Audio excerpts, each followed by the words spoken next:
तो फाइनली ढूंढ लिया आपने। हाँ, मुझे उम्मीद थी आप ढूंढ लोगे। आज की इस वीडियो में मैं आपको बताऊंगा कक्षा 6 इतिहास हरियाणा बोर्ड की किताब आपकी हमारा भारत एक, और इस किताब का पाठ नंबर 9 आज मैं आपको एक्सप्लेन करने वाला हूँ। पाठ का नाम है गुप्त काल, शासन, समाज एवं संस्कृति। देखो, चैप्टर 8 हम पढ़ के आए थे। चैप्टर 8 के अंदर हमने वही चीज़ें उन शासकों के बारे में जाना कि उन्होंने अपनी रियासतों का विस्तार किस तरीके से किया, किन राजाओं को उन्होंने हराया। अब फिलहाल इस वाले जो चैप्टर है, इस वाले में हम जानेंगे उनका शासन व्यवस्था कैसी थी, क्योंकि इनका जो काल था, गुप्त काल था, जो गुप्त शासकों का जो काल था, उसको स्वर्ण काल कहा गया है, स्वर्ण युग कहा गया है। सबसे बेहतरीन समय था बाकी राजाओं के कंपैरिजन में। तो इसीलिए इसको गुप्त काल को लेकर 2 चैप्टर आपको मिल रहे हैं। सो यहाँ पे इस वाले चैप्टर में हमें मिला शासन, समाज और संस्कृति के बारे में, यानी कि उस समय समाज कैसा था, शासन कैसे मैनेज होता था, संस्कृति यानी कि मान्यताएं या जो भी चीज़ें थी, बहुत सारी चीज़ें उस टाइम पे थी। बहुत सारे विद्वान लोग उस टाइम पे हुए हैं, उन्होंने बहुत सारी चीज़ें हमको प्रोवाइड करी और बाद में आज भी हम जिनका इस्तेमाल कर रहे हैं। सो काफ़ी सारी चीज़ें, काफ़ी इंटरेस्टिंग चैप्टर होने वाला है ये वाला। चलो शुरू करते हैं। मैं हूँ अजय और आप देख रहे हैं CCL क्लास।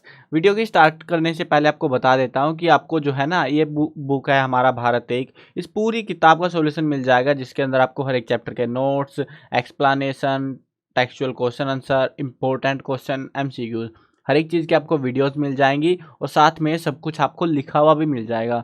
क्योंकि लिखे हुए में क्या होता है ना, आपको अगर नोटबुक प्रिपेयर करनी है या रिवीजन करना है तो वो जल्दी हो जाता है वीडियो कंपैरिजन में।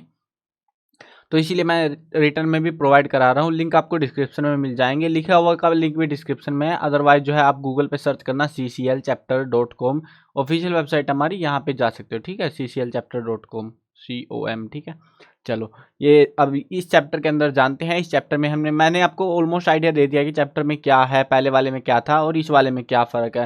देखो, यहाँ पे कुछ ऐसे लोगों के चित्र हैं और ये सारे जो है ओरिजिनल पेंटिंग्स नहीं है। आप अगर सोचो कि भाई ये ओरिजिनल पेंटिंग है, ये एस्टिमेटेड है, अंदाजे से बनाई गई हैं। जैसे कि ये चीनी यात्री फाहियान भारत आया था तो उसके बारे में बता रखा है, इसको मैं नहीं जानता। क्योंकि देखो, कुछ चित्र मैंने देखे हैं, कुछ नहीं देखे। ठीक है, तो इसी बेसिस पे बता रहा हूँ। ये आर्यभट्ट का चित्र है, तो ये भी काफ़ी, ये 2 फोटो मैंने देख रखे हैं काफ़ी ज़्यादा जगह पे। ये वाला काफ़ी फेमस है। ठीक है, चलो देखते हैं, आगे पढ़ते हैं और पता लगाते हैं इस चैप्टर में क्या क्या चीज़ें हमें जानने को मिलेंगी। प्यारे बच्चों, पिछले अध्यायों में हमने पढ़ा था कि किस प्रकार विदेशी जातियों ने हमला करके भारत की एकता को छिन्न भिन्न कर दिया। मतलब हम जान चुके हैं ना, बाहर के लोग जो भारत की जो भूमि थी, जमीन थी, इलाके थे, रियासतें, उनको हथियाने के पीछे पड़े हुए थे। अब वो सारा चक्कर क्या था? खेती का चक्कर था। बाहर के इलाकों में कुछ होता नहीं था। भारत में अच्छी पैदावार, उपजाऊ भूमि, ये चीज़ें, पानी की सुविधाएं, सब चीज़ों को देखते हुए भारत पे बार बार आक्रमण होते रहे हैं। और ये जो है ना, आने वाली क्लासेज में पता लगेगा आपको, बाकी आक्रमण बहुत सारे हुए भाई, बजा रखी थी भारत की बिल्कुल उस समय भी। भारत को जो है पुनः एकता के सूत्र में बांधने का श्रेय गुप्त राजाओं को जाता है। उन्होंने क्या करा? उन्होंने भारत में अपने साम्राज्य को, बहुत सारी छोटी छोटी जो रियासतें थी, सब राजाओं को हरा के एक इकट्ठा एक राजा बना और उसने अपने साम्राज्य का विस्तार विदेशों तक करा, मतलब बाहर के देशों तक भी पहुंचाया था। तो इस वंश के राजाओं ने न केवल एक विशाल साम्राज्य की स्थापना करी, बल्कि उच्च कोटि का शासन प्रबंध भी स्थापित करा। क्योंकि देखो, आप सिंपल सी बात समझो, इतने बड़े भारत में इतनी सारी रियासतें, इतने सारे लोग जो रह रहे थे और बाहरी जो रियासतें थी वो अलग थी, तो इतने सारे लोगों को इकट्ठा करने के लिए आपको एक ऐसे सॉलिड सिस्टम चाहिए ताकि लोग बवाल ना करे। बवाल करे तो क्या करे? बहुत सारी चीज़ें, कानून वगैरह बनाने पड़ते हैं, और इसीलिए हम कह रहे हैं उच्च कोटि का शासन प्रबंध था। क्योंकि अगर शासन प्रबंध अच्छा नहीं हुआ तो वो जो साम्राज्य उन्होंने विस्तार करा है वो नहीं हो पाता कभी भी, और वो बर्बाद हो जाते। या फिर अगर होता, मतलब बढ़िया बना भी रखा है, मतलब खराब हो गया बाद में कानूनों में बदलाव के चलते, तो भी वो रियासत बर्बाद हो जाती है। जिसके चलते हमें पता लगेगा गुप्त काल जो है, ये भी बर्बाद हुआ, इनका भी पतन हुआ। तो इसका भी कहीं ना कहीं कारण था शासन प्रबंध। तो शासन प्रबंध मैनेज करना काफ़ी मुश्किल काम रहता है उस टाइम पे, क्योंकि इतनी बड़ी रियासत थी। तो उच्च कोटि का शासन प्रबंध उस समय देखने को मिला हमें इनका। इसकी जानकारी हमें चीनी यात्री वायुयान की यात्रा वर्णन, विशाखा दत्त, कालिदास के नाटक, विष्णु शर्मा के पंचतंत्र, हिंदू धर्म ग्रंथ, स्मृतियाँ, पुराण और इस काल में शिलालेखों, सिक्कों, मूर्तियों और अन्य पुरा अवशेषों से हमें मिलती है। मतलब बहुत सारी चीज़ों के अंदर हमें ये जानकारी मिली है कि ऐसा ऐसा इनका कानून था, और उसके बेसिस पे ही आपको बताया जाएगा। गुप्त शासन व्यवस्था। किसी राजा के बारे में जानने के लिए उसके शासन प्रबंध को जानना जरूरी होता है। मतलब शासन कैसे मैनेज कर रहा है वो, अगर वो पता लग गया तो समझ जाओ राजा में कितना दम है। गुप्त शासन शासन व्यवस्था में केंद्रीय, प्रांतीय और स्थानीय शासन के अतिरिक्त आर्थिक और न्याय व्यवस्था पर भी उचित ध्यान दिया गया था। मतलब हर प्रकार से उस पर पूरा ध्यान दिया गया था कि ताकि लोग भी अमीर हो, हम भी अमीर हो। मतलब हम का मतलब है राजा भी अमीर हो। राजा अपना ध्यान देता था और साथ में प्रजा के ऊपर भी ध्यान दिया जाता था। अब ये जो गुप्त काल था इसका हमें पता कैसे लगा, जानने के साधन के बारे में जानते हैं। तो चीनी यात्री फाहियान जो था उसने अपना यात्रा वृत्तांत एक किताब लिखी थी, तो उससे हमें पता लगा। विशाखा दत्त और कालिदास के कुछ नाटक थे, ये भी किताबें टाइप में ही है, तो उनसे हमें पता लगा। हिंदू धर्म ग्रंथ स्मृति, पुराण, अन्य धार्मिक ग्रंथ हमें मिले, उनसे पता लगा। अभिलेख, शिलालेख, सिक्के, मूर्तियां और बहुत सारे प्राचीन अवशेष हमें प्राप्त हुए हैं जमीन के अंदर से, तो उनसे भी हमें पता लगा। ऐसी बहुत सारी चीजें हैं जिनसे हमें इनका शासन प्रबंध के बारे में पता लगा था। अब यहाँ पे इनका केंद्रीय शासन देखते हैं। देखो शासन को जो है क्या करता था राजा। अब ये मान लो ये जो स्क्रीन आप जो देख रहे हो ये आपकी रियासत है, ठीक है। अब इतनी बड़ी रियासत को संभालना कोई आसान काम नहीं है, तो वो क्या करते थे, वो उस टाइम पे ऐसे रियासत के छोटे छोटे टुकड़े कर देते थे, ऐसे ऐसे छोटे छोटे टुकड़े कर देते थे। अब आप बोलो भाई फिर राजा कहाँ राज करेगा, इस वाले में, इस वाले में, इस वाले। देखो राजा सबसे ऊपर था, इनसे ऊपर होता था राजा। जैसे ये एक तरीके से आप ये मान लो कि जैसे प्रधानमंत्री है ना आज के टाइम पे भारत के अंदर, वैसा सा सीन है। अब प्रधानमंत्री के नीचे बहुत सारे और भी मंत्री काम कर रहे होते हैं, फिर वो मंत्रियों के नीचे और छोटे लेवल के मंत्री होते हैं, राज्य मंत्री अलग होते हैं, फिर उनके नीचे अधिकारी होते हैं। और फिर फाइनल में लास्ट स्टेज में जाके कौन आता है, सरपंच आता है। सरपंच के बाद में हमारी आम जनता आती है जो कंट्रोल कर पा रही है। अब ये इतने सारे जो प्रशासन का है वैसा सा ही सिस्टम जो आज हम देखते हैं वैसा सा ही उस टाइम पे हुआ करता था, और वहीं से कहीं ना कहीं कह सकते हो कि आइडिया लिया होगा इन्होंने बनाते टाइम पे भी। अब राजा के बारे में देखें तो इस काल में राजतंत्रीय शासन प्रणाली थी, यानी कि राजपाट वाला सिस्टम था कि राजा मरेगा तो उसका बेटा राजा बनेगा। ऐसा नहीं था कि लोग अपनी मर्जी से किसी को भी राजा बना देंगे, नहीं ऐसा नहीं होता था। राजतंत्रीय शासन प्रणाली थी जिसकी सारी शक्तियां राजा के हाथों में होती थी, परंतु वह प्रजा की भलाई में ही लगा रहता था। उसको ये भी नहीं कह सकते कि अगर प्रजा की भलाई नहीं करेगा तो जनता ही राजा को मार देती थी, तो इस चक्कर में उसको भलाई करनी पड़ती थी। राजा निरंकुश होते हुए भी प्रजा की भलाई में काम करते थे, इसीलिए प्रजा उनका सम्मान करती और देवता की तरह उनकी पूजा करती थी। अब राजा जो है बहुत सारी उपाधियां धारण करते थे, जैसे बहुत सारे राजा जो है ना अपने नाम के आगे महाराज लगा देते। जैसे बहुत सारे नामों में आप देखोगे महाराज चंद्रगुप्त महाराज, ऐसे नाटकों में सुनने को मिलता होगा ना, तो ऐसे उनको उपाधियां कहते हैं। तो ऐसी 3 उपाधियां जो उस समय काफी प्रचलित थी, एक थी महाराजा धीराज, मतलब महाराजों का बाप कह सकते हो, बहुत सारे महाराजों को उसने अपने अंडर में ले रखा है, तो उसको कहते हैं महाराजा धीराज, ठीक है। उसके अलावा परम भट्टारक, परम भागवत, ऐसी बहुत सारी उपाधियां वो धारण करते हैं। ये 3 जो मेन हमें दिखा रखे हैं यहाँ पे। अब यहाँ पे जो है साइड में देखते हैं मंत्रिमंडल। मंत्रिमंडल का मतलब है मंत्रियों का क्या सीन था उसमें। राजा की सहायता के लिए एक मंत्रिमंडल का गठन किया गया। अब एक मंत्री को कई विभाग भी दिए जाते थे। प्रशासन में राजकुमारों को शिक्षा देने के लिए उन्हें भी प्रशासनिक पद दिए जाते थे, यानी कि वो भी प्रशासन का हिस्सा होते थे, कहीं ना कहीं वो भी एक टाइप से मंत्री का काम करते थे। अधिकारीगण यानी कि अधिकारी होते थे। राजा और मंत्रियों की सहायता के लिए योग्य अधिकारी रखे जाते थे। ये अधिकारी मुख्यतः सेना, सैनिक व्यवस्था, विदेश नीति, अभिलेख विभाग, वित्त विभाग, दान विभाग, पुलिस विभाग, राजमहल की सुरक्षा, ऐसे बहुत सारे विभागों में काम करते थे। ये अधिकारी प्रशासनिक कार्यों में राजा की सहायता करते थे। इनके अतिरिक्त कुमारात्य भी होते थे जो राज परिवार से संबंधित होते थे। मतलब ऐसे बहुत सारे पद बना रखे थे जिससे जो है उनको काम करने में राजा को मतलब बेसिकली टेंशन ना हो कि भाई ये काम निपटा कि नहीं निपटा। राजा अपना टेंशन फ्री रहता था। उसने एक ऑर्डर जारी कर दिया कि हाँ ये चीज़ करवा दो तो हो जाएगी वो। तो वो चीज़ थी, उसके लिए बहुत सारे लोगों की जरूरत होती है और इसी के चलते अधिकारी, मंत्री, ये चीज़ें बनाई गई थी। अब सैनिक प्रबंध की बात करें तो सैनिक प्रबंध सबसे जरूरी होता है, क्योंकि अगर दंगे, लड़ाई या कुछ भी हुआ तो सैनिक चाहिए ना सबसे पहले उस समय पे। अब राजा जो है प्रधान सेनापति होता था, मतलब अगर युद्ध होने वाला है तो राजा ही उनका सेनापति होगा, राजा प्रधान होगा, उसी की बात वो पूरी सेना मानेगी। गुप्त शासकों ने शक्तिशाली सेना तैयार करी जो 4 भागों में बांटी गई थी। थल सेना, घुड़सवार सेना, रथ सेना और हाथी सेना। हाथी सेना समझ रहे हो शब्दों से। हाथी सेना मतलब हाथियों की सेना, रथ सेना मतलब रथ की सेना, घुड़सवार सेना मतलब घोड़ों की सेना, और थल सेना मतलब पैदल भागने वाले लोग। भाई ये मजे में बैठ के जाएंगे आराम से, ये पैदल पैदल भागेंगे, ठीक है। तो सेना का मुखिया महाबालाधिकृत होता था, मतलब कह सकते हो कि नाम था, एक उपाधि थी वो भी। हाथी सेना जो है महापीलपति, घुड़सेना महाअश्वपति के अधीन थी। मतलब ये जो है ना कुछ पद होते थे, जैसे कोई व्यक्ति को अगर महापीलपति के पद पे सम्मानित किया जाएगा, जैसे आर्मी के अंदर होता है ना मेजर, जनरल, कमांडर, ऐसे ऐसे वाले पद है ये, ठीक है ना। तो ऐसे महापीलपति को, जो हाथियों की सेना का अधिकारी होता था, उसको कहते थे महाअश्वपति। घोड़ों की सेना वाले अधिकारी को कहते थे, जो मेन अधिकारी था। तो ऐसे होता था। अब सैनिकों को नगद वेतन मिलता था, मतलब बिल्कुल कैश टू कैश ट्रांजेक्शन होती थी। बाद में वेतन के बदले भू क्षेत्र दिए जाने लगे, जिससे ये लोग शक्तिशाली होने लगे। मतलब पहले क्या था, जैसे आजकल सैनिक जो काम कर रहे हैं, देश के लिए सुरक्षा कर रहे हैं, वो क्या करते हैं, उनको तनख्वाह मिलती है ना, वैसे पहले तनख्वाह मिलती थी। लेकिन बाद में राजाओं ने क्या करा, राजा ने उनको जमीन देनी, क्योंकि जमीन बहुत सारी हथिया चुके थे, राजाओं की जो सल्तनतें थी बहुत बड़ी बड़ी हो चुकी थी। तो उन्होंने जो है उनको जमीन देनी शुरू कर दी, और जिसकी वजह से ये लोग अब शक्तिशाली हो चले। यानी कि वो एक तरीके से आप कहो तो सैनिकों को जमीन दी जाए और तनख्वाह ना दी जाए, तो वो वाला काम सा हो गया था उस टाइम पे। अब यहाँ पे पुलिस भी होती थी उस टाइम पे। पुलिस की भी कुशल व्यवस्था थी। इसका मुखिया दंडपाशिक था। दंड व्यवस्था सामान्य थी। पुलिस के डर से चोरी, हत्या के अपराध बहुत कम होते थे। आज भी ऐसा ही है ना। गुप्तचर भी काफ़ी मददगार होते थे। गुप्तचरों से भी पुलिस को जानकारी मिलती थी। अब यहाँ पे वैसे आज के टाइम पे ऐसा नहीं है। कहने को तो है अपराध कम है, बहुत सारी चीज़ें हैं, लेकिन फिर भी भाई पुलिस वाले ये आजकल अलग लेवल पे पहुंचे हुए हैं।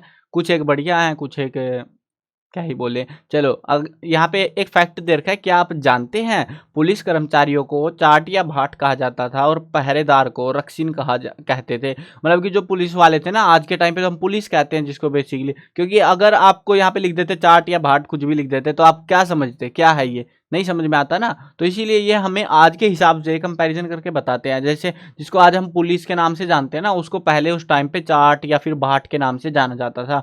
और जो पहरेदार होते थे उनको कहते थे रक्षिन। रक्षित भी कहा गया कहीं पे। रक्षित भी सेम ही वर्ड है, मतलब न का और तय बना दिया बस, ठीक है, ये वाला रक्षित। तो कई जगहों पे आपको रक्षित लिखा हुआ मिलेगा, कई जगह पे रक्षिन लिखा हुआ मिलेगा, तो कंफ्यूजन नहीं होना, सेम ही वर्ड है ये, रक्षिन या रक्षित। अब यहाँ पे आगे बढ़ते हैं, न्याय प्रबंध। मतलब सारी बात तो ठीक है यार, मतलब लड़ाई ऐसे मैनेज कर ले गए, सेना अपने पास है, राजा ने अपने मंत्री संतरी भी लगा रखे, लेकिन न्याय कौन करेगा? अगर किसी के झगड़े हो गए तो निपटारा कौन करेगा? तो न्याय प्रबंध बना रखा था उसके लिए। गुप्त साम्राज्य में न्याय प्रणाली बहुत बढ़िया थी। राजा को सर्वोच्च न्यायाधीश माना जाता था। जैसे सुप्रीम कोर्ट का जज होता है ना, कि उसके ऊपर कोई, मतलब अगर उसने जो फैसला दे दिया, उसके फैसले को अब कोई नहीं बदल सकता। तो वैसा सा काम था राजा का फैसले का, ठीक है। राजा सबसे बड़ा न्यायाधीश उस टाइम होता था। उसके अधीन प्रांत, फिर जिले, फिर नगरों में न्यायालय थे। गांव में झगड़ों का समाधान पंचायत करा करती थी।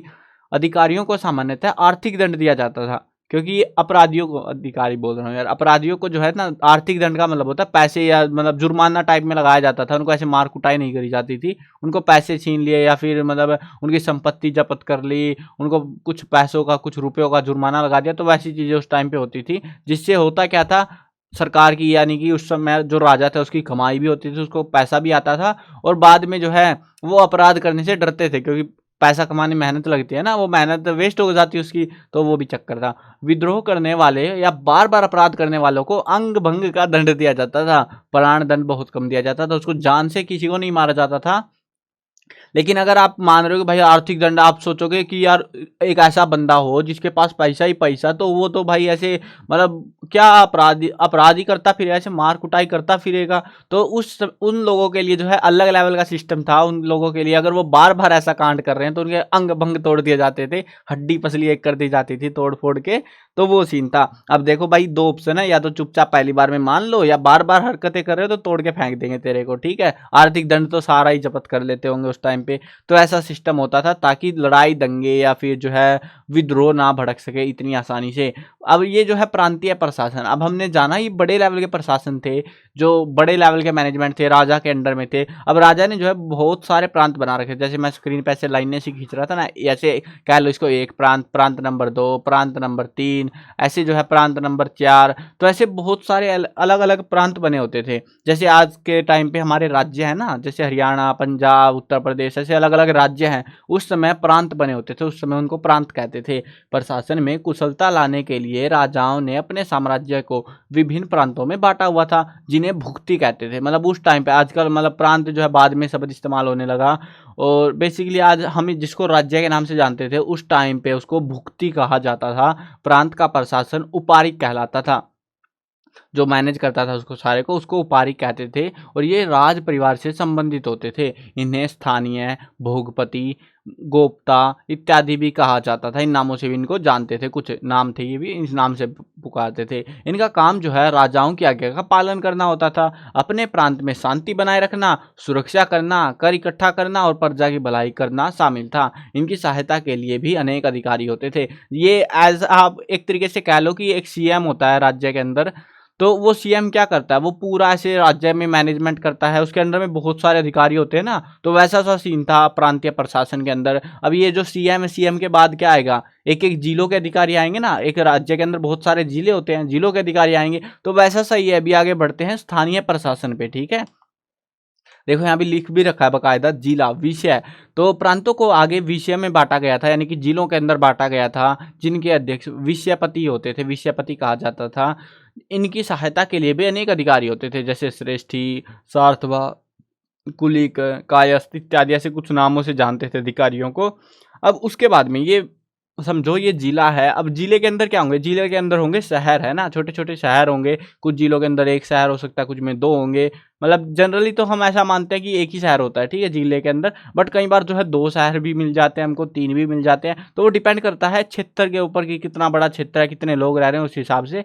तो यहाँ पे देखते हैं, यहाँ पे जिला जो है वो आगे नगरों में बटे हुए थे, और विषयों को आगे जो है नगर और गाँव में बांटा गया था। अब जैसे शहर हो गया, शहर के अंदर भी गाँव आते हैं ना बहुत सारे, तो उनको वैसे ही उन जिलों को जो है विषयों को, विषय कहते हैं ना, तो विषयों को जो है नगर और फिर गाँव में बांटा गया था।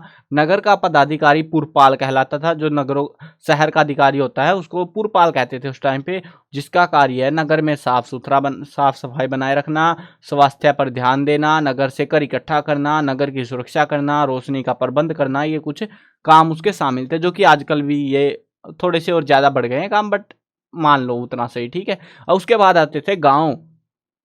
गांव को उस टाइम पे ग्राम कहते थे। ग्राम का प्रबंध ग्रामपति के हाथों में होता था, जैसे सरपंच कहते हैं ना जिसको, उस टाइम पे ग्रामपति कहते थे, और उसके हाथों में ही सारा कुछ होता था, जिसे महत्तर कहते थे। उस टाइम पे क्या कहते थे, उसको हम महत्तर कहते थे। आज की उसको हम सरपंच के नाम से जानते हैं। इसकी सहायता के लिए ग्रामीण, कुटुम्बिन इत्यादि होते थे, जिसका कार्य गांव में शांति बनाए रखना, कर इकट्ठा करना, जमीन का लेखा जोखा करना, सफाई करना, झगड़ों का निपटारा करना इत्यादि होता था। तो ये सारे काम उनके होते थे। अब ये तरीके से आप कंफ्यूज तो नहीं हो रहे ना, मतलब मामला क्या है। देखो मैं कंपैरिजन साइड बाय साइड आपको कंपैरिजन करके बता रहा हूँ कि भाई हमारा जो देश है जिस हिसाब से आज के टाइम पे काम कर रहा है, सेम टू सेम बिल्कुल पहले वैसा ही सिस्टम था, बट उनके नाम अलग थे, बस नाम अलग थे, सेम सिस्टम था जैसे आज के टाइम पे हमारा है। चलो आगे बढ़ते हैं। यहाँ पे ये टेबल बना रखे हैं जिससे आप इजीली समझ सकते हो इस तरीके इस चीज को। देखो प्रशासनिक इकाई, प्रशासनिक अधिकारी। पहले होता था साम्राज्य, जिसका अधिकारी सम्राट होता था, राजा होता था। फिर आती थी भुक्ति, उपारिक होते थे। फिर आते थे जिले, जिनको विषय कहते हैं, विषय कहते थे, उसका अधिकारी विषयपति होता था। फिर आते थे शहर, शहर का पुरपाल होता था अधिकारी। गांव आते थे, जिसका ग्रामपति या फिर महत्तर उनको कहा जाता था। तो इस तरीके से जो है पूरा प्रशासन बटा हुआ था। अब यहाँ पे जो है विभाग और मुखिया भी बता रखे हैं। जैसे विभाग, सेना का विभाग होता था, महाबलाधिकृत कहते थे। हाथियों की सेना के अधिकारी को महापीलपति कहते। घुड़सवार सेना को महाअश्वपति कहते थे। पुलिस को दंडापाशी कहते थे। न्यायपालिका को राजा कहते थे, मतलब जो न्यायपालिका का जो मुखिया होता था, बेसिकली मुखिया हेड होते थे, तो इनका मुखिया राजा होता था। ऐसे अलग अलग मुखिया होते थे उस टाइम पे। अब ये तो चलो ठीक है भाई, समझ में आ गया, मैनेजमेंट ऐसा था जैसे आज हमारे देश का है। लेकिन ये पैसा मैनेज कैसे होता था, मतलब इतना सारा जो कर था। अब ये एक चीज नोटिस करोगे, आपको समझ में भी आएगी, जो कर था कहाँ से आता था, आम जनता से आता था। अधिकारी लोग तो देते नहीं होंगे, हरामी पढ़ते होंगे वो तो उस टाइम पे भी। अब अधिकारियों को तो पैसा देना नहीं होता था। अब जो पैसा आना वो सारा किससे, जनता से। जनता से पैसा वसूली करने के लिए गांव के अंदर जो सरपंच था वो कर इकट्ठा करता था, और शहरों के अंदर शहर वाले अधिकारी जो होते थे वो इकट्ठा करते थे। अब वो जो है, जो अधिकारी इकट्ठा करते थे अपने अपने इलाकों से, और वो जाके अपने बड़े अधिकारी को वो पैसा सौंप देते थे। उसके बाद वो सारा जो मतलब कई सारे जो इलाके होते थे उनके पैसे उनके पास आते थे, फिर वो उस पैसे को अपने बड़े अधिकारी को सौंप देते। वो बड़ा अधिकारी भी कई सारे इलाकों से पैसे इकट्ठा करता और उसको बड़े अधिकारी को सौंप देता, और इस तरीके से वो सारा पैसा राजा के पास पहुंच जाता। अब ये आप सोचो भाई, इतना सारा पैसा पहुंच तो गया राजा के पास, लेकिन आया कहाँ से? वो है ना, जनता से आया। अब जनता करती क्या थी उस टाइम पे? देखो, राज्य की आय का मुख्य साधन खेती था। खेती पे कर लगा रखा था, जो कि उपज का 1/6 भाग होता था। यानी कि अगर आपने मतलब बोल सकते 6 किलोग्राम अनाज उगा लिया है, तो उसमें से 1 किलोग्राम राजा के नाम पे टैक्स में दे दो तुम, बिल्कुल से, ठीक है। 5 किलो बच गया तुम्हारे पास, 5 किलो में खाओ पियो मौज लो। तो ऐसे 5 किलो कहने को है, बट काफ़ी उगता था, तो काफ़ी सारा जो है टैक्स में चला जाता था उनका। आय के कुछ अन्य साधनों में चुंगी कर, चरागाहों और वनों से मिलने वाला कर, नमक कर इत्यादि कुछ शामिल थे। अपराधियों पर आर्थिक दंड लगाए जाते थे, जो कि मैं डिस्कस भी कर रहा था, है ना, कि उनको जो है मार कुटाई करेंगे, अगर नहीं मानेगा पहले पैसा लूट लो उससे, है ना। तो आर्थिक दंड दिए जाते थे। विजित प्रदेश और अन्य राजाओं से मिलने वाले उपहारों से भी आय होती थी। अब राजा से राजा मिलने आएगा, तो ऐसा तो है नहीं कि भाई चल 100 रुपए की मैन करके चला गया उसके, है ना। तो वो अच्छा खासा पैसा लेके आता था भाई, स्वर्ण मुद्राएं और मटके भर भर के, तो काफ़ी सारा सामान लेके आता था वो उपहार के तौर पे, तो उनसे भी उनकी कमाई होती थी। अब वैसे तो वो चली भी जाती होगी अब, जब ये दूसरे के वहाँ जाते होंगे। अब राष्ट्र के अंदर और बाहर व्यापार बहुत बढ़िया था। उद्योगों में भी से भी जो है अच्छी आमदनी हो जाती थी। तो इस तरीके से पैसा आता था, लेकिन मेन जो पैसा आता था वो कहाँ से आता था? खेती से आता था, क्योंकि गांव के अंदर क्या होती थी? खेती। अब फाइनली अगर आप नोटिस करोगे, शहर बहुत कम है, गांव सबसे ज़्यादा है ना। तो वो जो गांव है, अब शहर का इलाका छोटा होता है, गांव का काफ़ी बड़ा होता है, तो खेती करनी पड़ती है, भूखे नहीं मर सकते, तो उसी खेती से वो कमाई होती थी। अब राज्य का जो खर्च है, सेना की आवश्यकताएं, अधिकारियों को पैसा देना, और राजमहल की आवश्यकताओं और प्रजा हितकारियों पर होता था। मतलब जैसे सरकार के पास अब पैसा पहुंच गया हमारी मेहनत का, उसके बाद सरकार क्या करेगी? सरकार जो है पहले तो अब आसपास जो है जो भी चीज़ें रिक्वायर्ड है, उनको खर्चा आएगा ना मैनेजमेंट में, तो वो खर्चा देगी। फिर अधिकारी जो लगा रखे हैं उनको, जब हम सरकारी नौकरी लग जाते हैं तो तनख्वाह मिलेगी ना, तो वो तनख्वाह भी वहीं से जाएगी। उसके बाद जो है राजमहल की आवश्यकताएं, जैसे पार्लियामेंट है अपना, तो पार्लियामेंट की मैनेजमेंट करनी है। उस समय राजमहल होते थे, तो राजमहल की आवश्यकताएं पूरा करनी, और बाद में जो बच गया भाई जनता के लिए, क्योंकि जनता ने तो दिया था। अब जनता ऐसे तो बवाल कर देगी, पैसा लेके भाग गया राजा भाई, तो प्रजा हित में काम करने होते थे, तो वो बाकियों में जो है हो सकता है कुछ तालाब बनवा दिया, सड़कें बनवा दी, ऐसी चीजें वो बनवा दिया करते थे, ताकि जनता भी खुश रहे और राजा तो खुश ही खुश है भाई, राजा को कोई टेंशन नहीं है। अब देखते हैं प्रजा हित कार्य। अब हम बात तो कर रहे हैं भाई, प्रजा की भलाई तो करेंगे, लेकिन करते क्या थे वो? प्रजा की भलाई के नाम पे कुछ करते भी थे, कि या सारे पैसे को बस प्रजा का काट रखा था? देखो, सिंचाई के लिए सौराष्ट्र यानी कि गुजरात का इलाका है, तो वहां पर गुप्त शासक स्कंदगुप्त ने सुदर्शन झील का पुनर्निर्माण करवाया। अब पुनर्निर्माण का मतलब है कि वो बढ़िया थी, राजा ने बनवाई थी, चंद्रगुप्त ने शायद से, और मतलब गुप्त ये इसने मौर्य वाले ने, मौर्य वाला कोई राजा था शायद से, तो मेरे को जहाँ तक याद आ रहा चंद्रगुप्त ने बनवाई थी, या कोई और भी हो सकता है, पक्का नहीं कह सकता मैं, बट हाँ, मौर्य वंश के किसी राजा ने बनवाई थी वो। तो उसके बाद में जो है उस झील का जो है पूर्ण पूर्ण निर्माण करवाया, यानी कि वो टूट फूट जाती है टाइम के साथ में, तो उसको सुधार करवा दिया, मरम्मत करवा दी। कौन से राजा ने? स्कंदगुप्त, गुप्त वंश के स्कंदगुप्त नाम के राजा ने करवा दी। यातायात के लिए सड़कें भी बनवाई। प्राकृतिक आपदा में राजा प्रजा की सहायता करता था, जैसे बाढ़ आ गई या सूखा पड़ गया, तो जनता का तो पैसा चाहिए, तो वो राजा ऐसे बंटवा देता, जैसे सरकार कोटा बंटवाती है।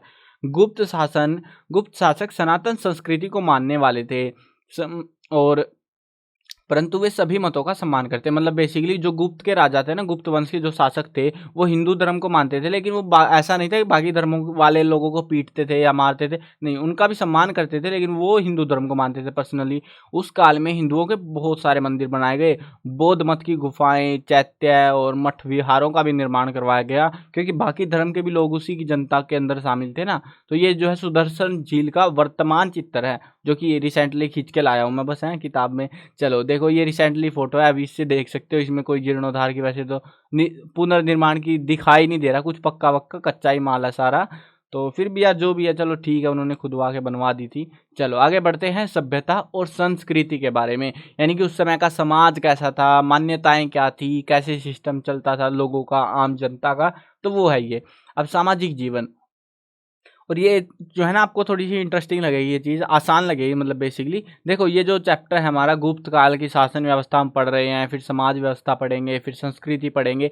ये जो सिस्टम हमें देखने को मिलता है शासन की व्यवस्था बेसिकली, तो शासन व्यवस्था जो हम पढ़ के आ चुके हैं, अभी खत्म हो गई हमारी, तो वो जो शासन व्यवस्था वो सेम टू सेम आपको बाकी जो पहले के वंशज थे, गुप्त वंश से पहले मौर्य आया या फिर उससे पहले जो भी राजा आए, सबका ऑलमोस्ट आपको सेम देखने को मिलेगा। तो टेंशन लेने की बात नहीं है, सेम टू सेम ही है ऑलमोस्ट, ठीक है। नाम अलग अलग हो सकते हैं कि कहीं पे भुक्ति कहते हैं, कहीं पे कुछ और कहते होंगे वहाँ पे, बट ज़्यादातर हमें जो पैटर्न था वो सेम ही मिलता है देखने को, ठीक है। चलो देखते हैं अभी सामाजिक जीवन के बारे में। गुप्त काल में सामाजिक जीवन काफ़ी सुखी और समृद्ध था, मतलब बढ़िया बढ़िया मस्त ज़िंदगी चल रही थी। चीनी यात्री फाहियान यहाँ के सामाजिक जीवन की प्रशंसा करता है। वो कहता है, लिखता है, मतलब कहता तो क्या, अब आके बोलेगा थोड़ी ना, उसने किताब लिखी थी, उसी से पढ़ रहे हैं हम भी। तो वो लिखता है यहाँ पर खान पान की वस्तुएं काफ़ी सस्ती हैं, मतलब बढ़िया मस्त, अपना सस्ते में खाओ पियो मजे लो, यहाँ पर चोरी का कोई डर नहीं है। इस काल की सामाजिक विशेषताएं कुछ इस प्रकार से है, मतलब वो उस टाइम पे चोरी नहीं होती थी भाई, इतना पैसा की वसूली करोगे तो कैसे चोरी कर लोगे तुम्हें। चलो देखते हैं वर्ण व्यवस्था। उस काल का समाज जो है 4 वर्णों में विभक्त था, और ये जो है उस काल की बात नहीं है, ये काफ़ी काफ़ी मतलब बहुत काफ़ी प्राचीन समय से चली आ रही है। जब वेद ग्रंथ लिखे जा रहे थे ना कुछ हजार साल पहले, तो उस टाइम से लेके अब तक ये सिस्टम चला आ रहा था। जब तक राजपाट वाला सिस्टम रहा ना, तब तक ये 4 ही वर्ण हमें देखने को मिले थे। पहला था ब्राह्मण का, फिर क्षत्रिय, फिर वैश्य और शूद्र का। देखो आसान है, ब्राह्मण का कार्य क्या था, ब्राह्मण आज के टाइम पे क्या करते हैं, यज्ञ करना, हवन करना, पूजा पाठ वही करते हैं ना। तो पहले भी यही था, ब्राह्मणों का काम यज्ञ करना और कराना, पढ़ना और पढ़ाना और दान लेना देना, ऐसे कुछ काम उनके थे। अब क्षत्रिय है, क्योंकि राजा है भाई, राजा को सेना चाहिए, लड़ाकू चाहिए। अब ऐसे तो राजा की कुटाई करके भाग जाएगा नहीं तो कोई भी, तो क्षत्रिय होते थे, एक वर्ग बना होता था उस टाइम पे। जैसे सेना होती है वैसे उस टाइम पे क्षत्रिय होते थे। तो क्षत्रियों का कार्य जो है साम्राज्य और समाज की सुरक्षा करना होता था। अब उसके बाद आते थे वैश्य। वैश्य का मतलब होता है व्यापारी। व्यापारी लोग व्यापार करते थे, आजकल भी करते हैं ना लोग, तो व्यापार का काम आज भी चल रहा है। कृषि का समस्त कार्यभार और व्यापारिक कार्य वैश्यों के लिए निर्धारित था। इन्हें श्रेष्ठी, वाणिक, वणिक और जो है सार्थवा भी कहा जाता था। इस अलग अलग नामों से इनको जानते थे। शूद्र, अब ये जो है लास्ट कैटेगरी, लास्ट वर्ग बांट रखा था। शूद्रों का काम था मिट्टी, लकड़ी, चमड़े, धातुओं की बनी वस्तुएं बनाना और कार्य, कृषि कार्य में सहायता करना, ऐसे कुछ काम होते थे। मतलब बेसिकली आप एक तरीके से कह सकते हो, जो गरीब लोग थे वो सारे शूद्र के अंदर ही आते थे, जो छोटे काम करते थे। जो अमीर लोग थे वो या तो क्षत्रिय होते थे, राजा वाजा या मंत्री संतरी होते थे, या फिर ब्राह्मण, क्योंकि ब्राह्मणों को बहुत दान मिलता था उस टाइम पे, और वैश्य। ये 3 समूह जो थे ना उस काल के दौरान ये काफ़ी अमीर हुआ करते थे, मतलब ज़िंदगी में कोई टेंशन नहीं थी इनकी। लेकिन सबसे ज़्यादा दिक्कत किसकी थी, शूद्र की। जो आम जनता थी ज़्यादातर वो शूद्र के अंदर ही आती थी उस टाइम पे। अब आपातकाल में ब्राह्मण, क्षत्रिय, वैश्य, शूद्र एक दूसरे के कार्य भी करते थे। उस काल में एक अत्यंत यानी कि चांडाल जाति का भी उल्लेख हमें मिलता है। ये जाति जंगली जानवरों का शिकार, शमशान घाट की रखवाली इत्यादि कार्य करते थे। इन्हें समाज से बाहर रहना पड़ता था और इन्हें निम्न दृष्टि से देखा जाता था, मतलब एज ए बोल सकते हो कि बिल्कुल तुच्छ लोग माने जाते थे वो।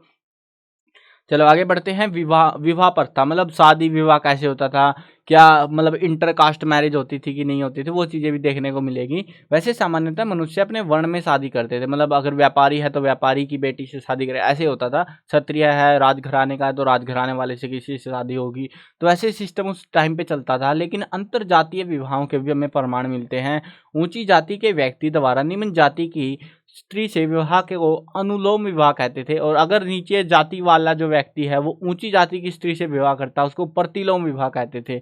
अब राजाओं में बहु विवाह की प्रथा भी प्रचलन में थी, मतलब बहुत सारे राजा, एक राजा बहुत सारी विवाह कर लेते, बहुत सारी पत्नियां भी रखते थे, तो ये भी उस समय प्रचलन में था। अब ये जो जाति बोल रहे हैं कि ऊंची जाति नीची जाति, तो ये जाति कैसे बटी हुई है, देखो पहले नंबर पे ये, दूसरे पे ये, तीसरे पे ये और चौथे पे ये, ठीक है। ये सबसे बड़ी, उसके बाद ये, उसके बाद ये, उसके बाद ये। अगर ये वाली ये जाति का कोई लड़का किसान जो है वैसे से शादी कर लेता है तो अनुलोम या प्रतिलोम इस हिसाब से बनेगा कि अगर इधर वालों का लड़का है, ठीक है, इधर वालों की है लड़की, मतलब ला ही लिखा जाएगा, वैसे तो लड़की लिख देते, ठीक है। तो अगर इधर वालों का लड़का है, इधर वालों की लड़की है, या फिर ये हो सकता है इधर वाला का इधर वाला भी आ गया, जो भी है इंटर वर्ण के अंदर, ठीक है, आपस में एक वर्ण से दूसरे वर्ण में जा रहे हैं, तो अगर जो ऊंचे वाला है तो उसको अनुलोम कहते थे, अनुलोम ही था ना, हाँ अनुलोम। और जो नीचे वाले में जाते थे, मतलब इधर वाले की लड़की इधर वाले के पास जाएगी, गरीब के पास, तो उसको प्रतिलोम कहते थे। तो ऐसा सिस्टम उस समय चलता था विवाह के अंदर। चलो आगे बढ़ते हैं। खान पान। गुप्त काल में अधिकांशतः जनता का भोजन शुद्ध और सात्विक होता था। लोग प्याज और लहसुन का प्रयोग नहीं करते थे। अब पहले, आज के टाइम पे तो भाई प्याज सब कोई खाता है ना, लहसुन का भी इस्तेमाल ज़्यादातर होता ही है, बट उस टाइम पे नहीं होता था। शाकाहारी भोजन में गेहूं, चावल, दूध, दही और फलों का प्रयोग होता था। दूध दही का खाना रहता था भाई मस्त अपना गाँव वाला। मांस मदिरा के प्रयोग को घृणा की दृष्टि से देखा जाता था। मतलब भाई उनको ऐसे इज्जत नहीं दी जाती थी कि जो मांस मदिरा मदिरा होती है शराब पीना, तो वो चीज़ें इतनी सभ्य नहीं मानी जाती थी, जो कि आज भी नहीं मानते हम लोग, है ना। क्योंकि बेसिकली आप समझो ये गुप्त वंश है भाई, और ये हिंदू धर्म को मानते थे, और हिंदू धर्म बिल्कुल अलाउड नहीं है ना। तो इस वजह से ऐसी चीज़ें उस समय प्रचलन में ज़्यादा थी। तो ये चीज़ें जो है ना कॉमन सी है, ये आप समझ सकते हो जब मतलब आप धर्मों के बारे में थोड़ा बहुत आइडिया लगता जाता है आपको, आपको पता लग जाता है कि भाई हाँ इस धर्म में आप लोग क्या खाते हो, आप हिंदू धर्म में हो, आप लोग क्या खाते हो, बेसिकली यही तो खाते हो, गेहूँ, चावल, दूध, दही, फल इत्यादि सब्जियाँ। तो यही चीज़ वो भी खाते थे। मनोरंजन के साधन। अब टाइम पास करने के लिए क्या होता था, अब आप लोग तो फ्री फायर, पबजी पबजी पता नहीं खेलते कि नहीं, बैन हो गया शायद से, जो भी है। और भी बहुत सारे गेम है यार, वो खेल के टाइम पास हो जाता है। बाहर खेलने का तो किसी का मन ही नहीं करता, फ़ोन में लगे रहो बस खेलने। अब वही था मनोरंजन के साधन। उस टाइम पे तो फ़ोन होते नहीं थे, कंप्यूटर भी नहीं होते थे। अब मनोरंजन के लिए संगीत, जिसमें गाना बजाना नाचना तीनों का प्रचलन था, ये चीज़ें उस टाइम पे होती थी। चौपड़ और शतरंज जैसे खेल उस टाइम पे खेले जाते थे। चौपड़ मतलब एक तरीके से लूडो जैसा सा ही गेम होता है। तो लूडो नहीं होती, वो अलग है लूडो, लेकिन उस जैसा सही होता है, ठीक है। तो शतरंज जैसे खेल होते थे। पशुओं की लड़ाई, रथ दौड़, शिकार से भी मनोरंजन होता था।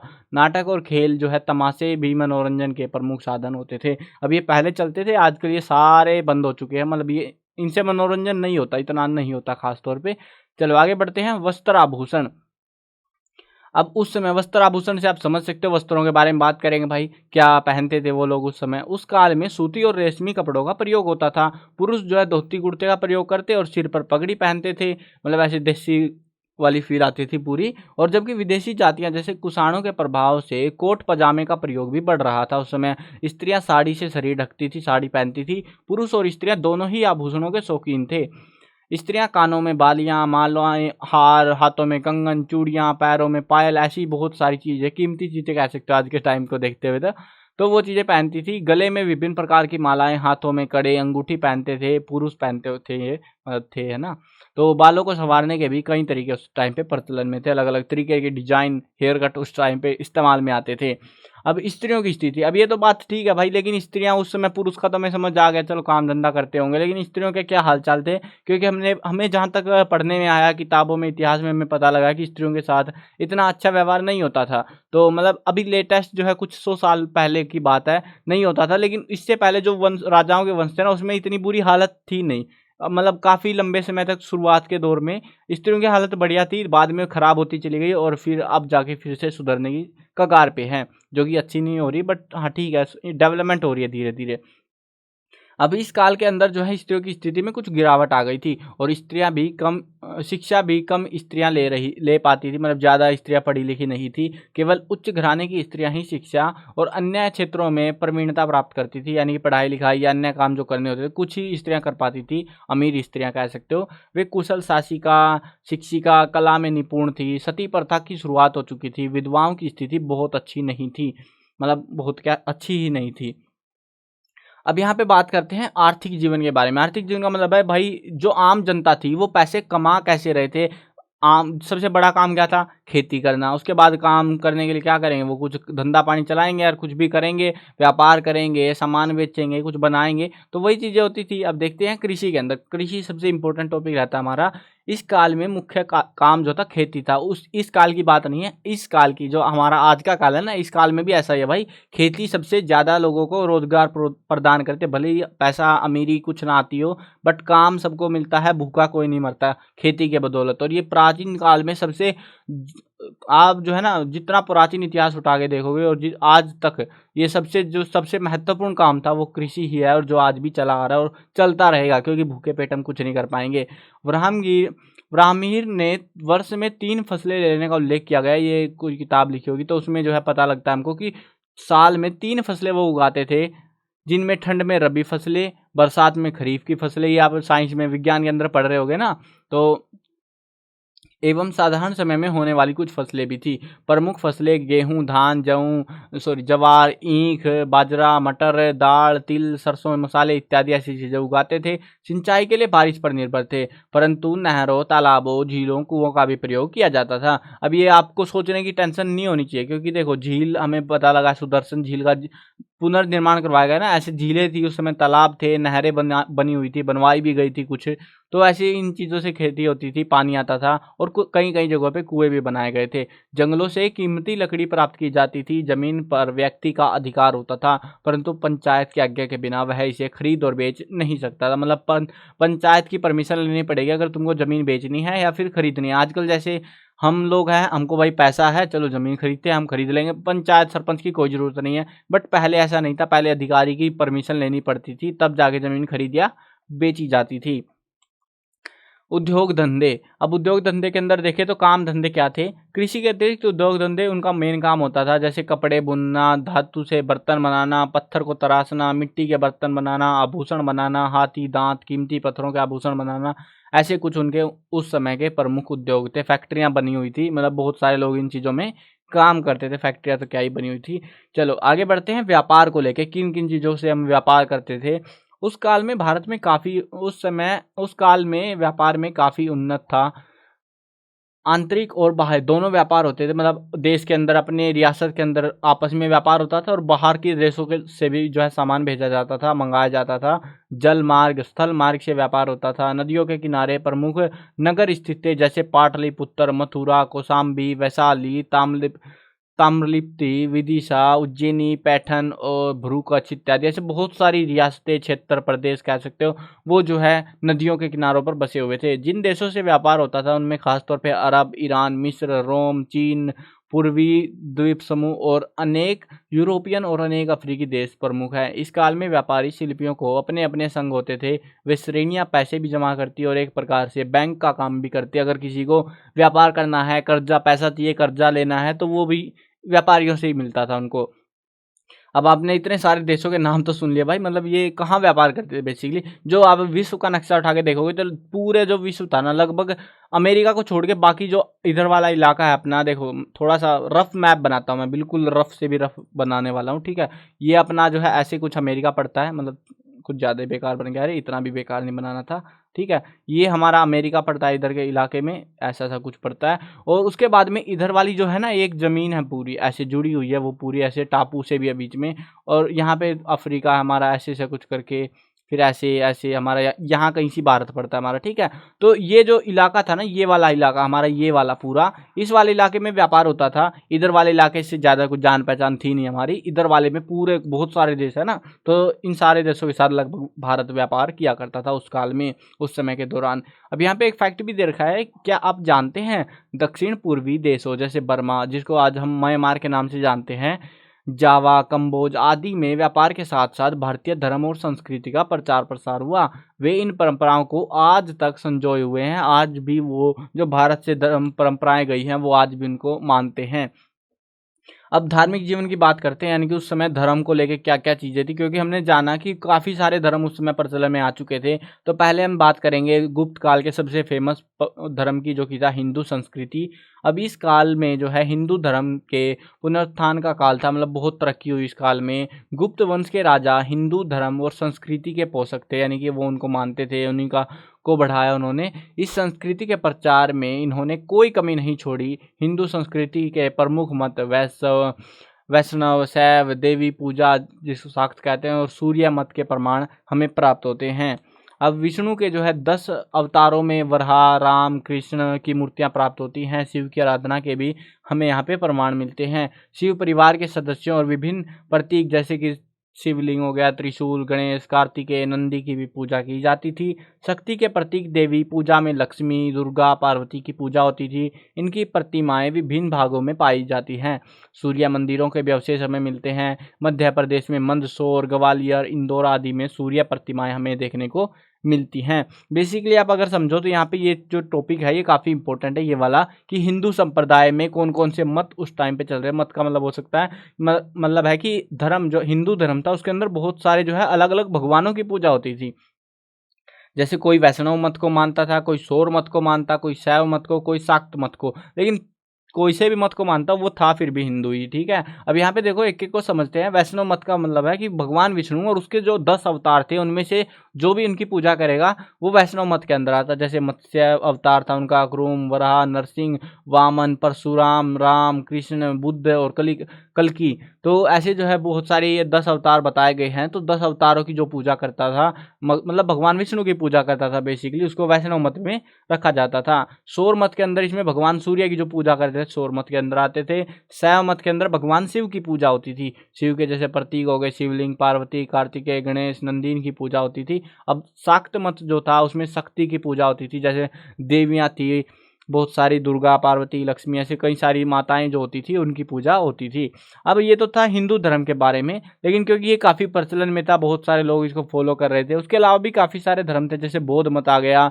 फाहियान ने जो है अफगानिस्तान, कश्मीर, पंजाब, बंगाल, मथुरा में बौद्ध मत के प्रभावों का उल्लेख किया है कि वहाँ पर भी हमें इन इलाकों में भी इसका प्रभाव देखने को मिला। बौद्ध धर्म काफ़ी प्रचलित और काफ़ी फेमस धर्म था उस टाइम पे।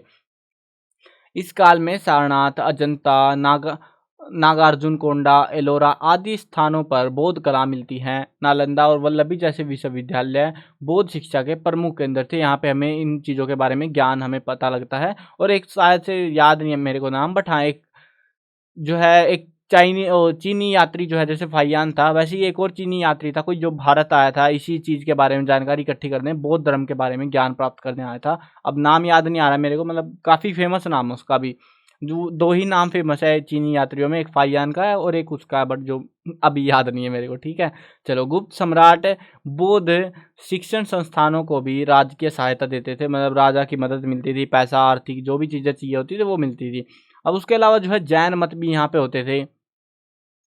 हिंदू सनातन संस्कृति और बौद्ध मत की भांति जैन मत भी तीर्थंकरों की मूर्तियों की पूजा मंदिरों में होती थी। अब इस काल में जैन मत में के श्वेतांबर शाखा की सभाएं एक मथुरा में और दूसरी वल्लभी में आयोजित की गई। देखो, भले ही हिंदू धर्म के राजा थे, हिंदू धर्म को मानते थे, लेकिन हाँ ऐसा नहीं था कि भाई तुम जैन धर्म के हो तो तुम अपनी अपनी जो सभाएं हैं या जो भी चीज़ें उनको फंक्शंस वगैरह करने हैं वो नहीं कर सकते। वो आराम से करते थे। जैसे पहली सभा मथुरा में हुई, दूसरी फिर वल्लभी में आयोजित करी गई थी। इस काल की प्रमुख विशेषता विभिन्न मतों के प्रति सहनशीलता, की सभी धर्मों को जो है सहन कर रहा था राजा। ऐसे नहीं था कि किसी धर्म के साथ में ज़्यादा भेदभाव किया गया हो, जिसके अनुसार विभिन्न मत साथ साथ रहते हुए विकास करते थे।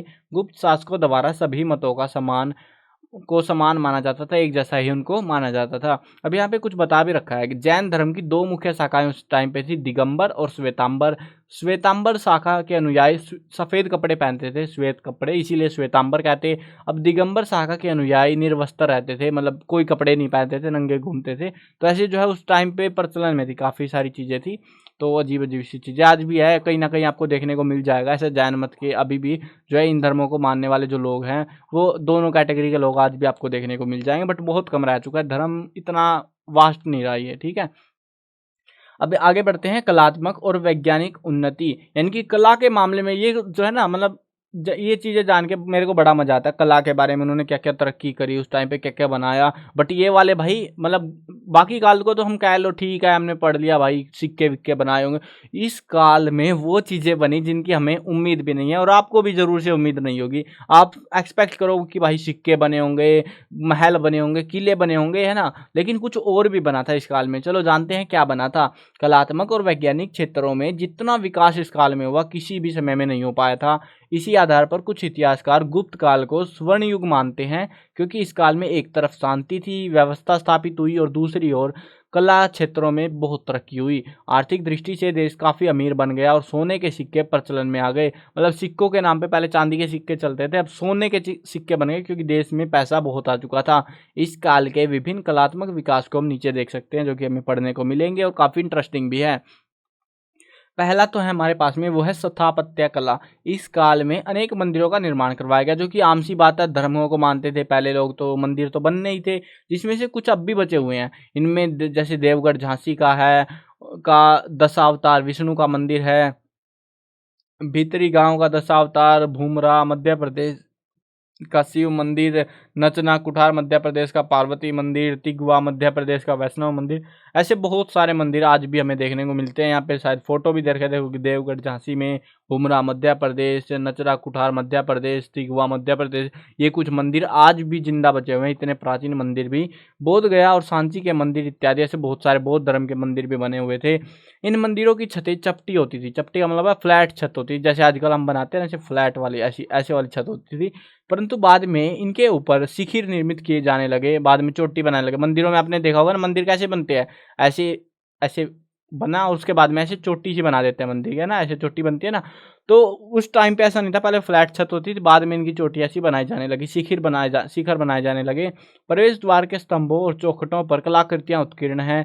इस काल में बौद्ध की अनेक गुफाएं, विहार, चैत्य और स्तूपों का निर्माण करवाया गया।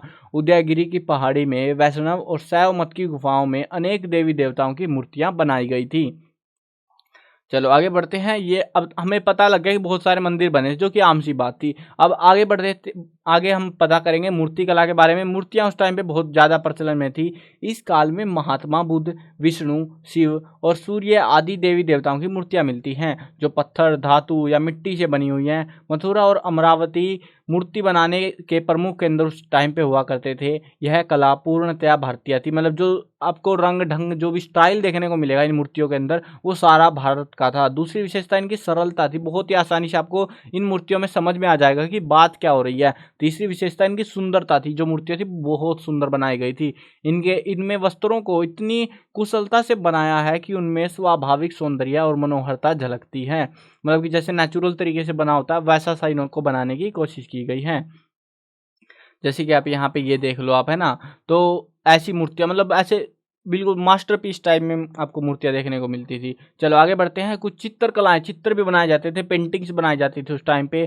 गुप्त काल में चित्रकला के प्रमाण अजंता, एलोरा, बाघ आदि की गुफाओं में बने चित्र हैं। इन चित्रों में गुप्त कला को अमर बना दिया है। इन चित्रों में पशु पक्षी, फूल पत्तियां, नर नारी आदि का बड़ा जीव चित्रण मिलता है। इन चित्रों से तात्कालिक वेशभूषा, केश विन्यास और अलंकार प्रसाधन को समझने में सुविधा होती है। मतलब इससे आप एक तरीके से कहो तो आइडिया मिलता है कि भाई उस टाइम पे राजा क्या पहनते थे, कैसे कपड़े थे, कैसे स्टाइल थे, सजावट क्या थी। तो वो चीज़ें हमें इन पेंटिंग से पता लगती है। चित्रकला कुछ एक ये है, एक ये वाली, तो इनको आप देख के थोड़ा आइडिया लगा भी सकते हो। आगे बढ़ते हैं धातु कला के बारे में। धातु कला का मतलब है धातुओं के बारे में क्या क्या चीज़ें हमें पता लगी, क्योंकि धातुएं काफ़ी प्रचलन में थी। अब धातुओं को गलाना, ढालना और इनको आकार देने की उच्च कला उस काल में थी। महरौली, दिल्ली में चंद्रगुप्त द्वारा बनाया गया लोह स्तंभ इस कला का अद्भुत नमूना। ये लोह स्तंभ आज भी है भाई, देखो ये दिल्ली में अगर कोई जाए तो जरूर से देख के आना लोह स्तंभ को। ये ऐसे वाला एक खंबा सा खड़ा हुआ मिलेगा आपको लोहे का, और ये इतना कमाल का आज भी इसीलिए है क्योंकि ये पिछले 1600 सालों से आज तक तूफान, बारिश और हवा के बाद भी इसको जंग नहीं लगा। मतलब ऐसे होता है ना, लोहे को आप बाहर फेंक दो उसको जर लग जाता है ना, जिसको जंग कहते हैं सभ्य भाषा में, हम जर कहते हैं हरियाणवी में। तो वो जो जंग है वो उसको नहीं लगा, आज भी जो है वो ऐसे जैसे पहले बना हुआ था ऐसे कैसे खड़ा हुआ है। इतने सारे राजवंशी, हवा, तूफान, बारिश, पता नहीं क्या क्या उसके ऊपर से गुजर चुका है, लेकिन ये आज भी नहीं गला। तो ये कमाल का ही था उस टाइम पे भाई। इतने पहले इन्होंने क्या ऐसा खोज निकाल लिया कि लोहे को स्टील से मजबूत, स्टील का भी रख देते ना तुम 1600 साल के लिए, वो भी गायब हो जाता है यहाँ से, लेकिन ये लोहे का बना हुआ है, उसके बावजूद ये गला नहीं अभी तक। तो ये थोड़ी अजीब सी बात है, तो इसीलिए ये काफ़ी फेमस है और यहाँ पे लोग देखने जाते हैं भाई ऐसा क्या पाथर का इस लोहे में। चलो, बिहार से महात्मा बुद्ध की नालंदा से मिली कांसे की प्रतिमा आज भी हमें गर्व अनुभव कराती है। उस काल में सिक्के बनाने की कला बहुत विकसित थी। हमें सोने चांदी के सिक्के प्राप्त होते हैं जिन पर देवी देवताओं और राजाओं के चित्रण मिलते हैं। संस्कृत भाषा में शासकों के नाम भी हमें देखने को मिलते हैं, जो कि ये नाम लिख रखा है इसका। अगर देखो भाई, मेरे को संस्कृत आती नहीं है पढ़नी, है ना, तो आपको भी नहीं आती, आपको भी वैसे पढ़ा रहे हैं, छठी क्लास में आ गए तो पढ़ा रहे हैं आपको संस्कृत, बट मज़ा नहीं आ रहा होगा, है ना। तो अभी तो ते तातु ऐसे क्या बोलते हैं, धातु धूतु सी पढ़ रहे होंगे आप, काम चलाऊ सा, बट काफ़ी डिफिकल्ट है उस टाइम पे। ये जो संस्कृत पढ़ रहे हो ये तो मॉडिफाइड संस्कृत है, जो ओरिजिनल संस्कृत पढ़ोगे ना भाई हालत टाइट हो जाती है। चलो जो भी है, उस टाइम पे संस्कृत में ऐसे नाम लिख रखे थे, क्योंकि संस्कृत प्रचलन नहीं थी उस टाइम पे, बेसिकली हिंदी नहीं चलती थी उस टाइम पे, संस्कृत चलती थी। तो ये कुछ पेंटिंग्स, राजाओं की मूर्तियाँ, देवी देवताओं की मूर्तियाँ ऐसे छापी जाती थी। अब आगे बढ़ते हैं तो साहित्य के बारे में देखें तो साहित्य का मतलब होता है कुछ किताबें विताबें लिखी गई, क्या लिखा गया, तो वो चीज़ें। गुप्त शासकों ने संस्कृत भाषा को प्रोत्साहित किया, ये पूछ सकते हैं एग्जाम में कि उन्होंने कौन सी भाषा को जो है प्रोत्साहित किया, कौन सी भाषा का प्रचार किया, तो किस भाषा का इस्तेमाल करा उन्होंने, संस्कृत का। साहित्य के क्षेत्र में कालिदास इस काल के महान साहित्यकार थे। उस काल के अन्य लेखक जैसे विशाखा दत्त, भारवी, शूद्रक, अमर सिंह, दंडीन, ऐसे भी कुछ और भी साहित्यकार थे। उस काल में पंचतंत्र और हितोपदेश कहानी के संग्रह लिखे गए, जिनका संसार के अन्य भाषाओं में भी अनुवाद हो चुका है। अब ये पंचतंत्र काफ़ी प्रसिद्ध है हिंदी के अंदर, ये पंचतंत्र जो है हिंदी के अंदर काफ़ी प्रसिद्ध है, बट पहले जो सोर्स था वो मेन अपना संस्कृत में लिखा गया था। अब कालिदास की जो है प्रमुख रचनाएं हैं, जैसे कि यहाँ पे बहुत सारे नाम हैं। अभिज्ञान शाकुंतलम, भाई अजीब सा नाम है, संस्कृत वाली फील आ रही होगी ना थोड़ी थोड़ी सी। रघुवंश, ऋतु संहार, मेघदूत, मालविकाग्निमित्र, विक्रमो वर्षियम, कुमार संभव, तो ऐसे जो है कुछ रचनाएं उन्होंने लिखी है, कुछ किताबें लिखी हैं जो हमें मिली हैं, और उन्हीं से जो है आने वाली क्लासेज में आपको कालिदास के नाम से परेशान करके रखेंगे हिंदी में, व्याख्या करवा करवा के, है ना। चलो कोई ना, आगे बढ़ते हैं। वैज्ञानिक उन्नति, ये है सबसे मस्त चीज़। इन लोगों ने जो है भाई अपना मतलब, बाकी राजाओं ने जो हमने अभी तक पढ़ा कि इन्होंने मंदिर बनवाए, इन्होंने मूर्ति कला बनवाई, इन्होंने साहित्य बढ़ा, इनका बहुत कुछ ऐसे तरक्की हुई, लेकिन इनके काल में वैज्ञानिक तरक्की भी हुई, साइंस भी डेवलप हो रही थी इनके काल में, जो कि बाकी शासकों के काल में नहीं हुई थी। अब विज्ञान के क्षेत्र में विशेषतः गणित, ज्योतिष और चिकित्सा में भी कई खोजें नहीं देखने को मिली, कुछ ग्रंथ लिखे गए। इस काल के महान वैज्ञानिक थे आर्यभट्ट, ब्रह्ममिहिर और ब्रह्मगुप्त आदि थे। अब गणित के मामले में क्या था, मैथ जिसको कहते हैं उसी को तो गणित कहते हैं, वैसे तो पता ही होगा सबको। आर्यभट्ट ने बीज गणित के सूत्र निकाले, मतलब ऐसे एक गणित की एक कैटेगरी होती है, आप बाद में पता लगेगी आपको। तो गणित ऐसे होता है, जैसे अभी तो अंग्रेजों वाला गणित पढ़ रहे हैं हम, ये जो है भारत वाला गणित था, बीज गणित, उसके सूत्र इन्होंने निकाले थे। पाई का शुद्ध मान निकाला, वो पाई ये याद होगी, पाई 22/7 कितना होता है, मैंने मैथ पढ़े हुए अरसा बीत चुका भाई, इतिहास ही पढ़ाए जा रहा हूँ बहुत दिनों से। 22/7 आई थिंक, तो ऐसी ही कुछ थी। तो ये जो पाई थी इसकी वैल्यू इसने बताई थी आर्यभट्ट ने उस टाइम पे। अक्षरों द्वारा अंक लिखने की प्रथा, अंकों का स्थानीय मान खोजा गया। इसी काल में शून्य और दशमलव प्रणाली का जन्म हुआ, यानी कि जीरो, शून्य का मतलब जीरो, जैसे कुछ भी अंक था पहले पता नहीं क्या कैसे इस्तेमाल करते थे, आई डोंट नो, बट जो भी था उस टाइम पे जीरो नहीं होती थी। मतलब अगर आपको 10 लिखना है तो 10 को ऐसे हम 10 लिख देते हैं, लेकिन उस टाइम पे 10 को ऐसे 10 नहीं लिखा जाता होगा, मेरे को नहीं पता क्या लिखते थे, बट जो भी है ऐसे नहीं लिखते थे। तो ये जो जीरो थी ना, ये वाली जीरो, ये बाद में आई थी, आर्यभट्ट ने बनाई थी ये। तो ये डिस्कवरी गुप्त वालों के काल में ही हमें देखने को मिली। वैसे उसके बाद में जैसे 21.75 ऐसे कुछ होता है ना, तो ऐसे जो ये पॉइंट वाला सिस्टम था ये भी इन्हीं के काल के दौरान खोजा गया था। ब्रह्मगुप्त ने ब्रह्मस्फुट सिद्धांत की रचना करी, कोई होगा सिद्धांत, मेरे को नहीं पता इसका भाई। ब्रह्मगुप्त ने गणित, बीज गणित और रेखा गणित, देखो ये गणित की कैटेगरी है ना, देखो गणित, बीज गणित, रेखा गणित, ये अलग अलग गणित होते हैं, तो उनके अनेक सिद्धांत बनाए। गुरुत्वाकर्षण का सिद्धांत भी इसने दिया, ग्रेविटेशन का फोर्स, मतलब एक न्यूटन बाबा आए थे, उन्होंने बोला उसके सिर पे सेब गिर गई थी, तो वो बोला भाई ऐसे ऐसे काम है कि सेब जमीन पे गिरती है क्योंकि गुरुत्वाकर्षण है नीचे। अब ये बात उसने कह दी थी, लेकिन उससे पहले यहाँ पे लोग कह के जा चुके थे कि गुरुत्वाकर्षण नाम की कोई चीज़ होती है, ठीक है। तो एडवांस लोग थे भाई बहुत ज़्यादा। उसके अलावा खगोल के अंदर, खगोल होता है अंतरिक्ष के अंदर, बात करें स्पेस के अंदर, तो काफ़ी सारी चीज़ें उन्होंने पता लगाई। आर्यभट्ट ने पृथ्वी को गोल बता दिया। उससे पहले लोग क्या मानते थे, लोग मानते थे कि पृथ्वी ऐसे चपटी है, जैसे ऐसे डेस्क होता है ना फ्लैट, बिल्कुल ऐसे ऐसे पृथ्वी को ऐसे मानते थे कि यहाँ से तुम भागते जाओ और यहाँ जाके यहाँ पे पृथ्वी एक जगह पे जाके खत्म हो जाएगी। लेकिन आर्यभट्ट बोला भाई ऐसा नहीं है, तुम पागल हो, पृथ्वी गोल है, तुम यहाँ से शुरू करो, सारा घूम के आ जाओ, यहीं पे आ जाओगे वापस। तो ये आर्यभट्ट ने उस समय साबित करके दिखाया था। इसलिए धुरी पर घूमने, इसकी परिधि का मान, वर्ष का मान निकाला कि एक साल कितने दिनों का होता है। उसके अलावा इसने बताया कि पृथ्वी ऐसे हमें पढ़ने को मिलेगी, पृथ्वी ऐसे झुकी हुई है, शायद आपकी क्लास में आ गई होगी भूगोल स्कूल में ना, अक्षांश देशांतर पढ़ोगे शायद से, आई थिंक, जहाँ तक याद है मेरे को। तो ऐसे जो अक्षांश देशांतर भाई 23 डिग्री कुछ करके वो झुकी हुई है, 23.5 डिग्री आई थिंक। सो ऐसे कुछ झुकी हुई है पृथ्वी भाई। तो ये चीज़ें जो है उस टाइम पे गुप्त काल के राजाओं ने, ये जो है आर्यभट्ट ने उस टाइम पे निकाल के बता दी थी कि भाई ऐसे ऐसे सीन है। वरहामहीर ने जो है बृहद संहिता और ज्योतिष का ग्रंथ बृहद जातक भी लिखा है। ये कुछ ग्रंथ उस टाइम पे लिखे गए। भूगोल और वनस्पति विज्ञान के विषय में वराहमिहिर ने बहुत कुछ स्पष्ट किया। बहुत सारी चीज़ें हमें देखने को मिली उनके ग्रंथों से। भाई ये देखो तुम कितने एडवांस से सोच के भी मतलब ऐसे रोंगटे खड़े हो जाते, मोटिवेशन आ जाता है कि आज से हज़ारों साल पहले, मतलब हज़ार तो नहीं, उससे थोड़े कम मान लो, तो फिर भी अच्छा खासे टाइम पहले उन्होंने ऐसी चीज़ें हमें बता दी थी। चिकित्सा के अंदर क्या हुआ था, इस क्षेत्र में चरक और सुश्रुत ने अपनी संहिताएं लिखी। वाग्भट ने अष्टांग संग्रह की रचना करी और इस काल में हाथी और घोड़े की चिकित्सा पर हस्त्यायुर्वेद और अश्वशास्त्र लिखे गए। मतलब कि हाथी और घोड़े, क्योंकि राजाओं को क्या चाहिए थे, राजा की सेना में अब लोग मरेंगे तो लोगों का इलाज तो पता था उनको, लेकिन हाथी बीमार हो गया, घोड़े को चोट लगी, उनका क्या करे, तो उनको लेके भी किताबें लिखी गई कि तुम इनका इलाज कैसे कर सकते हो, जिनका नाम ये है कुछ शास्त्र से करके लिखे हुए हैं।